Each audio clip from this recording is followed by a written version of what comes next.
Supreme court نے P T I صدر چودھری پرویز الہی، طاہر صادق اور عمر اسلم کو الیکشن لڑنے کی اجازت دے دی۔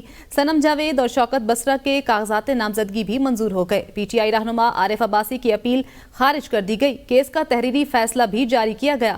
جسٹس اطہر من اللہ نے ریمارکس دیے، عوام کے حقوق متاثر ہو رہے ہیں، احتساب کسی ادارے نے نہیں، عوام نے کرنا ہے، عوام کو فیصلہ کرنے دیں۔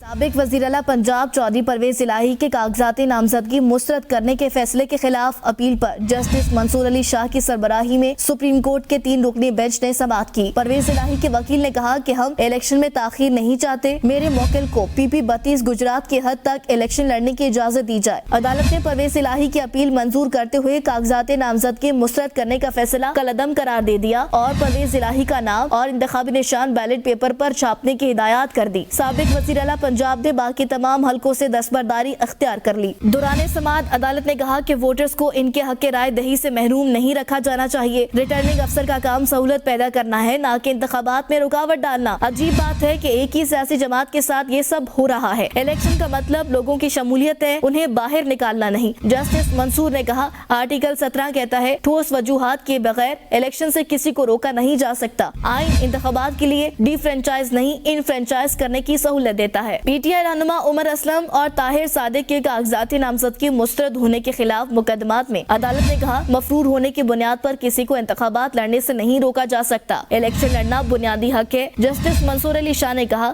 مفرور شخص الیکشن نہیں لڑ سکتا، بتا دیں کہاں لکھا ہے۔ عدالت نے طاہر صادق کو الیکشن لڑنے کی اجازت دے دی۔ سپریم کورٹ نے عمر اسلم، صنم جاوید اور شوکت بسرا کے کاغذات نامزدگی بھی منظور کر لیے۔